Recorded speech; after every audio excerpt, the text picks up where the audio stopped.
10, 9, 8, 7, power, 6, 5, power, 4, power, 3, 2, one more. Good, under here, roll under the bed. Slide over here, slide over here, You drop on the shots like this, You go here, here, here,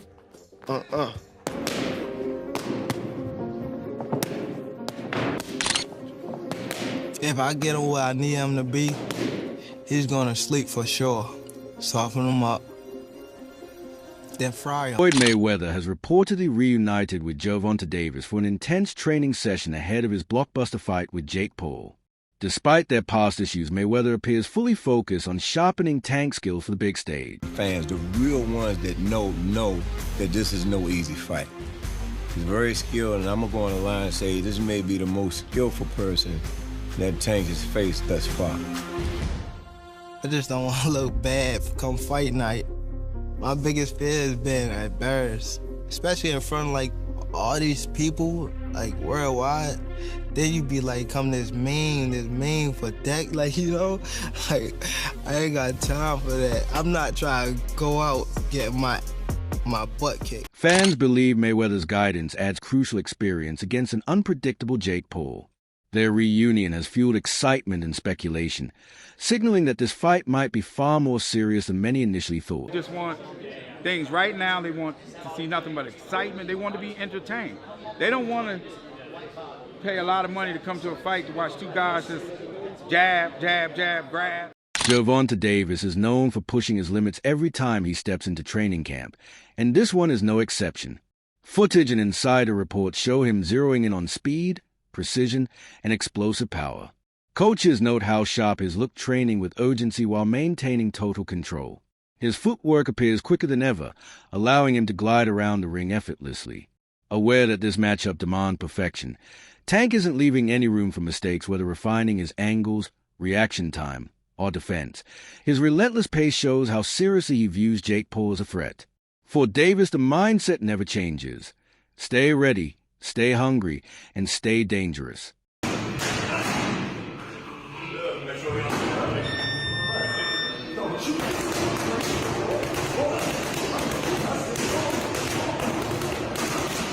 Leonard Ellaby has voiced full confidence in Gervonta Davis' star power, claiming no fighter today delivers excitement quite like him. Fans buy tickets and tune in because Tank doesn't fight just when he fights to electrify. Ellaby emphasizes that spectators don't come to see a sparring session. They crave suspense, danger, and the explosive finishes Tank consistently delivers. His knockouts aren't just physical, they become unforgettable moments in highlight reels and online debates. Tank understands a balance between showmanship and responsibility. Fans expect excitement for their money, and he never disappoints. His upcoming matchup with JakePaul, though controversial, gives him yet another chance to prove he's the most thrilling fighter of this generation. They just want things right now. They want to see nothing but excitement. They want to be entertained. They don't want to pay a lot of money to come to a fight to watch two guys just jab, jab, jab, grab, jab, grab. Again, that's why Tank Davis is the most exciting fighter in the entire world, because he gives the fans exactly what they want. And speaking of familiarity, you mentioned that earlier. This is somewhat of a familiar foe in Oscar De La Hoya via Ryan Garcia, Floyd Mayweather, Tank Davis. There's some old connotations there.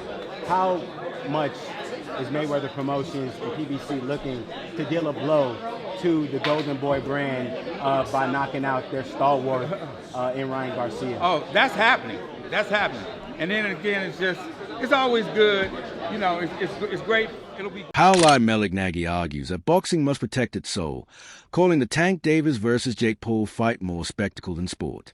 He fears the game, once rooted in legacy and fair competition, is drifting toward an industry driven by fame over skill. According to Malignaggi, if victories aren't earned against true equals, even the most dramatic knockouts lose their meaning. While casual fans may enjoy the show, purists see it as a threat to boxing's integrity.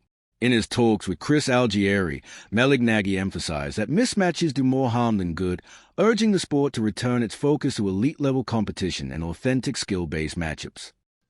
Knockouts, dude. Knockouts. People like knockouts. They don't care if you're knocking out cab drivers. Look at JakePaul's career. You can manufacture that though. You can manufacture that though. You can manufacture knockouts. You can't manufacture. To a Gervonta degree, Davis. you can. To a degree. I mean, you can't. Yeah, Gervonta legitimately cannot get knockouts. I agree. He can punch, but there's a lot of limited knockout artists though, man. He's one of the least active punchers in the game with the highest knockout percentage of current heavyweight. But if he was a real knockout artist, if he was a real knockout artist, prop him up against the best of the best. Felix Trinidad was a knockout artist. He was knocking out the best of the best. If you're a real knockout artist, prop him up against the best and show us how he smokes them. But the way we did when Felix Trinidad was doing it. You know? The way they did it when Mike Tyson was doing it in his prime. Say what you want about the Mike Tyson era. He knocked out everyone from 1986 to 1989. Everyone got knocked out. Everyone. Well, by your standard, you could say that Tyson was, to a degree, manufactured. No, because he fought everyone that was there. Everyone that was there at that time fought. Teddy Ellis will 100% agree with this. With the expense of Witherspoon. That were afraid of him. With the exception of Witherspoon. No, but they all, doesn't matter. He knocked them all out. There was nobody you could say in that era except maybe Witherspoon, who I contracted. You can say the same thing about? Who had contract issues with King at the time. Except for Witherspoon, there is nobody Tyson didn't fight in that era. He knocked them all out. You can't say like, oh, but if he would have fought that guy, I don't know. No, with Davis, there's guys right now that have been hanging around for years. Yo, dude, when are you going to fight them? The lightweight division was stacked with talent. Even at 130, it had a lot of talent when he was there. Didn't fight almost any of them. So it's not the same thing as the Tyson era. You want to say anything about Tyson era? Fine. It wasn't as high level or something. He still knocked out everyone. There was nobody there in that era that you can say Tyson didn't fight. Didn't say it was related. It was the same as the Tyson era. Didn't say it at all. I was actually going to say the opposite when you talk about Floyd Mayweather's influence in boxing remains unmatched, and the rumors surrounding him say it all. Analysts believe his reported interest in facing Tyson shows he refuses to fade quietly. Even in retirement, Mayweather thrives on attention and competition, always seeking the next move that keeps him relevant. At this stage, it's less about money and more about legacy control. Sharing headlines with Tank and Jake seems to have reignited that familiar spark, reminding everyone of his enduring star power. Whether the Tyson talk materializes or not, one thing is certain: Floyd always wants a spotlight to circle back to him. That's what kicked off the social media influence boxing that JakePaul was birthed from. Now we're in a vacuum. And so there's going to be a lot of conversation about that and continuing to do that. In this particular video, though, I want to get into the mind of Floyd Mayweather Jr. and why Floyd Mayweather Jr. would do this. There is the money, but there's also the competitive nature of Floyd Mayweather Jr. and him not wanting to have other people think that they're a bigger star than he is. Floyd Mayweather Jr. has not been able to really launch his star outside of the sport of boxing, so he continues to do exhibitions. Now, what I think is that Floyd Mayweather Jr. is announced it at this point in time with Mike Tyson in order to take advantage of the publicity heading into the Gervonta Davis, JakePaul fight, which is, I do believe, set for November. So now that they have all the publicity and all that stuff coming out from that, he's going to piggyback on it and then try to have it at the beginning of next year sometime and actually make it a bigger event than Gervonta versus JakePaul. And it probably will be. And the reason that I say that is because of Mike Tyson. Mike Tyson is bigger than Floyd. Let me say Mike Tyson. I think Mike Tyson's bigger than Floyd Mayweather. I still think his name is bigger than Floyd Mayweather, even though I know Floyd has made more money in the pay-per-views. And I think that had a lot to do with, again, social media area and otherwise. But the combination of Floyd Mayweather Jr. and Mike Tyson and the question about what is going to happen in that fight. Eddie Hearn acknowledges that entertainment has a place in boxing, but warns it should never dictate matchmaking. He cautions that if social media fame starts deciding who gets top-tier fights, the sport's credibility will suffer. To him, Tank versus Jake is a crossover spectacle, exciting for fans and lucrative for networks, yet questionable by boxing standards. Hearn insists that competitive integrity must stay at the core. If hype continues to outweigh rankings, future generations might mistake celebrity bouts for true championship boxing. His stance is clear: boxing must stay authentic, a sport of skill and merit, not just viral-driven entertainment. To a global business with investment and potential floats, and it's been a great challenge. Away from that, obviously the DAZN deal is up next year. Are those talks underway to extend, or are you looking elsewhere? What can you tell me? Yeah, no, they are. I mean, we're very happy with the zone. You know, I think what they've enabled us to do is to really have the global ambition and global strategy that I wanted, and that was really a big part of my mindset moving forward in boxing. Um, we know there's a lot of other platforms out there that might have had broadcast deals end, that would be looking to replace those people, and we are very well respected in the space. I don't think it would be difficult for us to walk into another broadcast deal, but we're very happy with the zone as partners. And as I said, the strategic element of that, I mean, when we talk about, the power list and stuff like that, we have international deals with the zone in multiple markets, and obviously particularly the US market, which makes us unique as a business. And I actually believe that the zone are in a fantastic place, particularly in the US market right now. And yeah, we are in deep talks to extend that relationship, and we're very happy with our broadcast partner. Eddie, just whilst I've got you, obviously just a few things I'd like an update on. We last time we spoke, Anthony Joshua, JakePaul seemed to be the front runner for you guys. Now we're getting JakePaul and Gervonta Davis.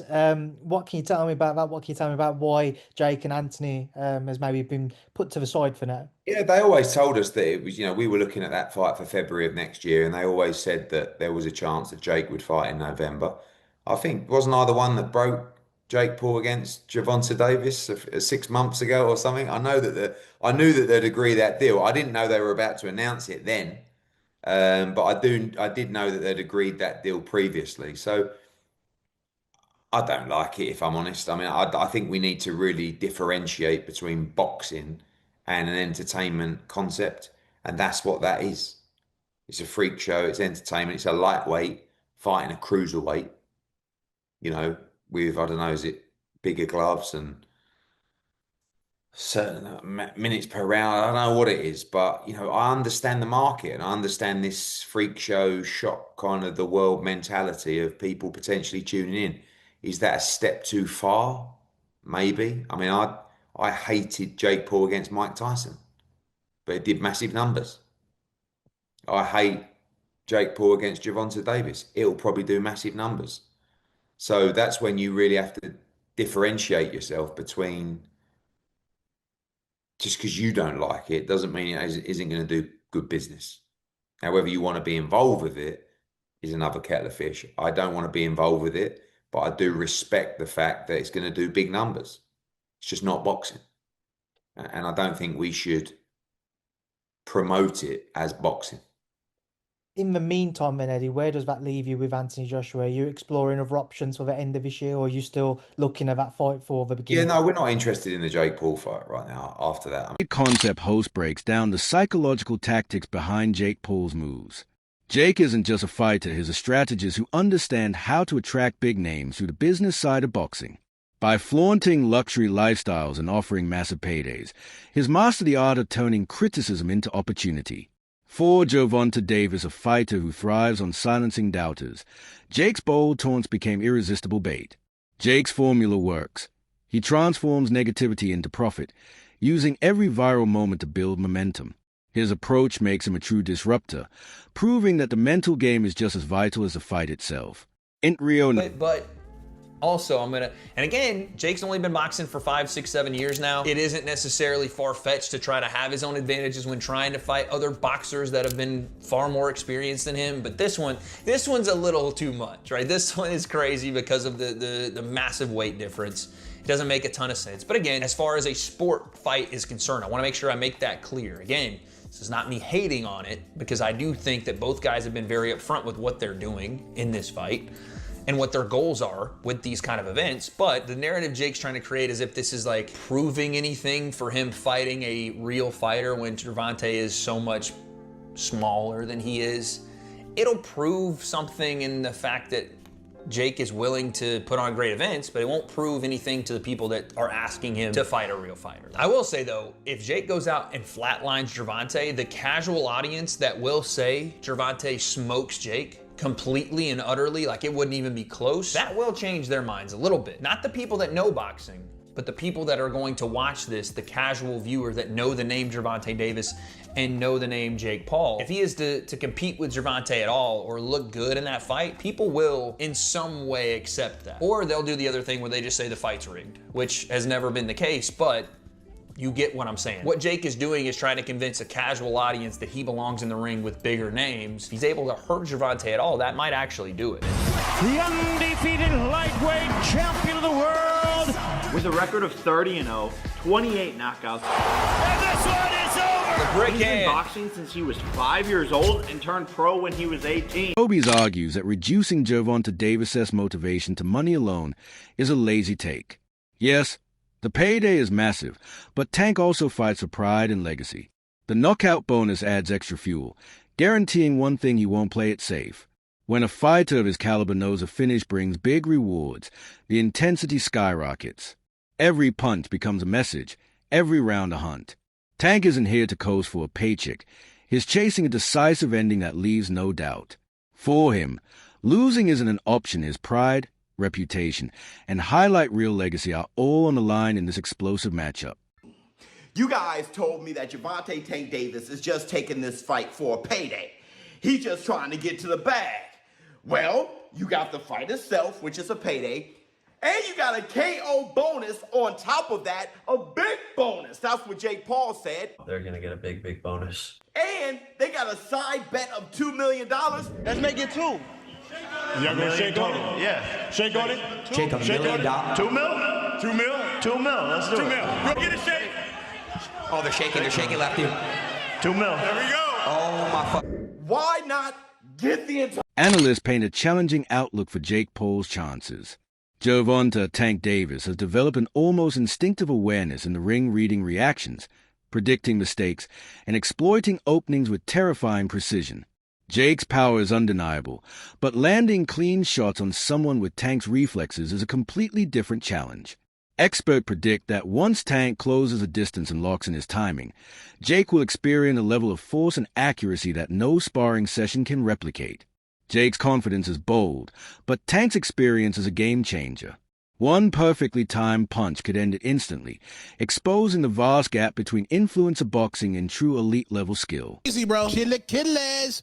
Gervonta Tank Davis hitting a heavy bag in preparation for his Jake Paul fight November 14th down there in Florida. Man looks absolutely amazing. Man looks like a monster. Man looks like precision. Jake Paul cannot take those body shots. You mean to tell me somebody who done fought UFC fighters and a man with Parkinson's disease can take a body punch from Gervonta Tank Davis, and y'all basing y'all logic just because Jake Paul is big? No, Tank's gonna go ahead and put this man to sleep. I'm telling y'all that right now. If Tank don't put this man to sleep, he done let the black community down, he done let boxing down, and he ain't never been that nice. You Tank fans, y'all trying to give him a pass. If y'all said Tank is as skilled as y'all say he is, if he does not put Jake Paul to sleep and stop Jake Paul, his boxing career is absolutely voided. He already don't care about legacy, and just imagine he don't knock out Jake Paul, and now y'all gonna say it's not a real fight, it's an exhibition. No, we not giving no passes, bro. This Gervonta Tank Davis, he needs to put Jake Paul to sleep. I don't want to hear nothing about, oh, Jake Paul too big. No, Jake Paul chin ain't never been tested by somebody that hit as hard as Gervonta Tank Davis. Tank should put this man to sleep with ease. I'll say that respectfully. If you don't put him to sleep, a 2-pack of ass. That shit stinks. That's a 2-pack of ass at the highest level. And it's a musty energy at the highest level. Get it together. Get it together. Tank looks amazing. That's the Chilaquiles. Saboni Thor doesn't hold back when discussing this matchup. He laughs at fans celebrating Tank Davis for simply securing another massive payday, arguing they are missing the real point. Gervonta is already a multimillionaire. Money isn't the story anymore. What fans truly want is a competitive fight that keeps them on edge. Bernie believes boxing thrives on danger, drama, and matchups where either man could win. Audiences come for greatness and unforgettable moments, not financial headlines. To him, the sport's true value lies in thrilling, high-stakes battles that define legacies, not in how many zeros appear on a fighter's paycheck. With Tank, and it's I kind of don't really care about the fight no more. Starting to lose a little steam. But I'm You know, saying, it's I hot. mean, if he stops Pitbull Cruz, right? I mean, don't you think that people would want to see, Lamont and Tank more due to the fact that, Tank had a hard time with Pitbull? No, I think people just want to see Tank versus Lamont because Lamont, he had a hard time with Lamont. It's just like Devin Haney and Ryan Garcia. People just like controversy. People just like, you know what I'm saying? So people like to see finished business. They don't want to leave it unfinished. And that's what the intrigue is. They want to people want to see finished business. So, you know what I'm saying? I think that's the intrigue of the fight. And it doesn't make no sense why they taking so fucking a fight, Everybody keeps saying that Tank getting the money, but is we getting the fucking money? Does Mayweather's mentorship give Tank the ultimate edge? Or are fans once again underestimating Jake Paul's strategy? Share your thoughts in the comments below.